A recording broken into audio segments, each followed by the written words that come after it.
Sports Center.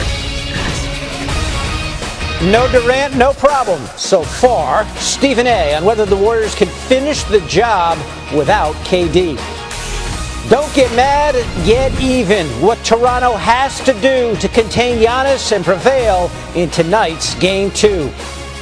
Brooks Koepka threatening to run away with the PGA. How Tiger and the field can mount a challenge. We're live at Bethpage Black.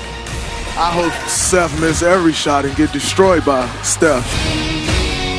Now, this was a real problem. Well, at least give him some chips and maybe some chicken. Tiger Woods just arriving a few minutes ago at Bethpage Black for his second round of the PGA Championship. Tiger teeing off 149 Eastern after his 2 over 72 yesterday. He's playing in the same group as the leader and defending champ, Brooks Koepka, who fired that course record 63. We've got a live report from Bethpage coming up. David Lloyd and Jay Harris holding down the desk on this Friday. Stephen A. will be the third man in just a minute as the champs wriggle off the hook and steal Game 2. Yeah, Portland entered last night 15-0 when leading by 15 or more points at halftime.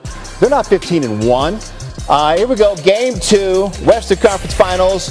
Portland Golden State. Hey, Seth and Steph Curry, the brothers, squaring off once again. Mom and dad repping both of their youngins. In the fourth quarter, the Curry brothers put on a show. Steph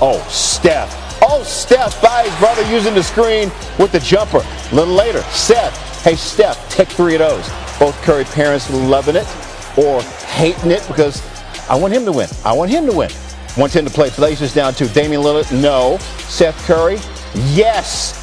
Curry brothers, Seth, 16 points. Team high plus minus of plus 13. Steph dropped 37. Team high plus minus of plus 10. And mom and dad are like, we raised us some talented kids. Oh, my goodness. Ensuing Warriors possession. Steph to Draymond Green. To Mr. Looney. That ball movement. Warriors back in front, 112-111. Next possession for Golden State. Steph driving. Draymond, layup. The lead is now 3. Blazers looking to answer. 10 seconds to play. Dame time, right? Guarded by Andre Iguodala. Damian tries to take him left, and Andre says, give me that basketball. Strips him, and Steph just throws it up, and the clock reads triple zeros. Watch it again. Lillard, known for his late game heroics. Iggy with the defense. He's done this before.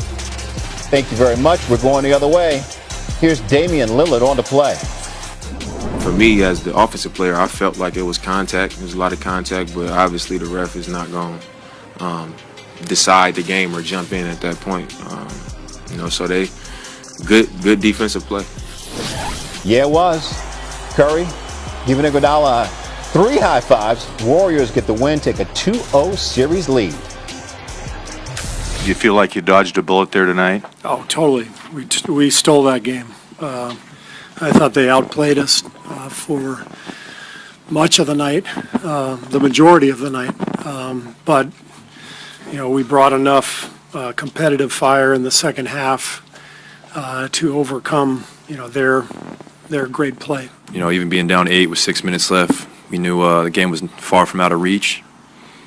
And, that lineup, me, Andre, Steph, and Draymond logged a lot of minutes of basketball together. And then throw Kevon Looney in there, who was special tonight. That's a mini-death lineup in itself. At the very least, with those 2 wins, the Warriors are buying time until KD gets back, and it looks like that might take a while. The Warriors say Durant's calf injury is more serious than they originally thought. He will not travel to Portland for Games 3 and 4, and his status for the rest of this series is in doubt. But don't have a cow over the calf. You think losing one of the game's best players would create problems, but the one-loss record says no. The Dubs have won 29 of their last 30 without Durant and with Curry in the lineup. Steph averaging 28 points in those games without Durant, and Clay 24. Stephen A. joins us now, as he has throughout these playoffs. So, Stephen A., that kind of felt like the Blazers' game for about 3.5 quarters. Steve Kerr said afterwards they stole it. KD is out for the foreseeable future. So you put all that together, how big of a concern for the Warriors? Well, it's a big concern from the standpoint that they looked gassed, and Portland had them. They amped up the defensive pressure. I thought the great Damian Lillard, who I think is first team All-NBA this year as far as I'm concerned, I think he caused Portland because if you really, really look at it, when they had the game in hand before Golden State made that run, or better yet, while Golden State was making that run to erase a 15-point deficit or so, what you saw was too much dribbling on his part, and he got away from making sure that C.J. McCollum got the ball. So as a result, C.J. got out of rhythm and ultimately missed some crucial shots down the stretch that he normally makes. I think that as the point guard for the Portland Trailblazers, you got to see that, and it can't be just about you. You got to recognize the fact that that's a beast that you needed to feed, particularly when you see what CJ did in Game 7 against Denver in the semifinals and what he can do overall. It wasn't obviously anything intentional. Damian Lillard is great. I just thought that it was a bad stretch of a few minutes that ultimately cost them the game. Having said all of that, you know, the Golden State Warriors know how to amp it up. Steph Curry has rediscovered his stroke. Klay Thompson hasn't been bad, but I can't say enough about Draymond Green and what we're seeing from him. Kevon Looney hit all 6 of his shots. You've got production off the bench from Jordan Bell as well, and you got to give a lot of props to Coach Steve Kerr because he could see that those guys were gassed. And obviously you're trying to sit Steph Curry for a few minutes, sit Klay and Draymond for a few minutes because you knew you were going to need them for the stretch run in the fourth quarter, and those reserves held it down for them. And I also thought that that was the difference in this game. The outcome is they're 2 wins away from the finals, 6 wins away from repeating as champs. If I give you the Warriors without KD, their best player, do you still make them as the favorites to win it all? Hell no.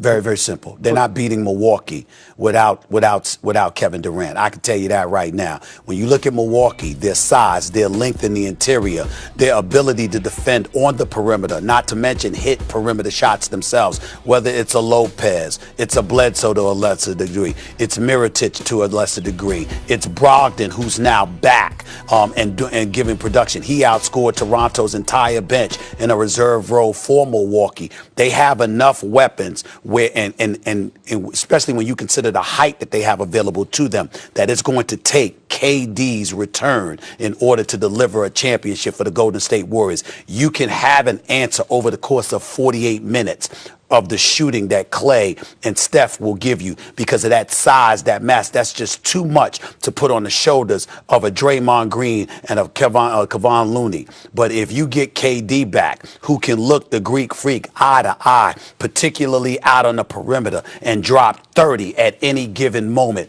that is something that the Milwaukee Bucks, in my opinion, will not be able to overcome. But it's the only thing they will not be able to overcome. The Golden State Warriors to three-peat must have KD return. If he does not return ready to play, the Milwaukee Bucks, in my opinion, are going to win the NBA championship. Okay. Still plenty of work to do, obviously, for both teams to get through into the finals. Game 3 tomorrow night for the Warriors at the Moda Center in Portland. Stephen A. giving us extra reps today.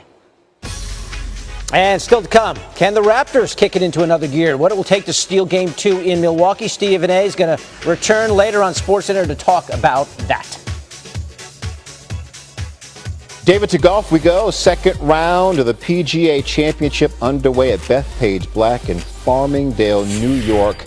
Tiger Woods, Brooks Koepka, Francesco Molinari set to tee off at 1:49 p.m. Eastern.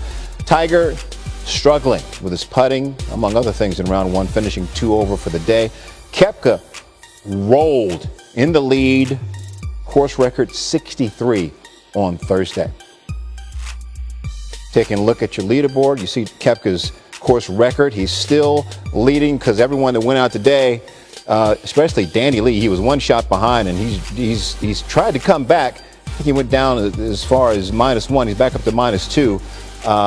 We'll keep you updated on the full leaderboard. Again, Tiger Woods looking to win consecutive majors for the first time since 2006. Joined now by ESPN senior golf analyst Michael Collins from Bethpage. Michael, you called it before his first round. If Tiger were to struggle, it would be with his short game. He ranked 98th in strokes gained putting yesterday. So how does he address that particular aspect of his game before he tees off today? Well, that's one of the problems, Jay, is you can't simulate adrenaline and how you're going to feel when you're jacked up out there on the golf course. There's one thing that Tiger might be able to do, and that is when he gets out here to the golf course today, which we saw him arrive, he's going to start on the putting green. He's got to try and just loosen that putting grip up as much as possible, because that's what happens when you get stressed. You grip the putter a little bit tighter, and we see when those 3 putts start happening, you get a little stressed, you try a little bit too hard, and your grip gets a little too tight. So if he can just lighten that grip pressure, things will be good. But I'll tell you this, conditions on Friday today out here, much different and harder than they were on Thursday. There's a 60% chance of rain this afternoon, so that's not necessarily good for Tiger Woods in trying to make this cut. Let's talk about Brooks Koepka for a second, because all he did in the first round was card a course record 63. I'm giving you Koepka or the field to win the PGA Championship. Who you got? Brooks Koepka, period. No ifs, no ands, no buts. Not even. Remember, Brooks was playing with Tiger Woods. I'm a fan and a friend of Tiger when it comes down to it, but there are fanatics out there that just went off the deep end after Tiger won the Masters, talking about how the intimidation factor is back. No, it ain't. Not when it comes to Brooks Koepka. And remember, Brooks Koepka shot a bogey-free 7-under and didn't birdie either of the par 5s. This is a guy who right now is dialed in, and dialed in to a point that we saw when he won majors last year. Again, Koepka and Tiger teeing off 1:49 p.m. Eastern. Michael Collins, thank you, my brother. We know Zion is a singular talent, but how do his skills transfer to the NBA? Up next, Jay Billis on Zion's biggest challenge as a pro. And the Curry family business, what it's like for Steph, Seth, and their parents to see sibling rivalry play out on one of the NBA's biggest stages.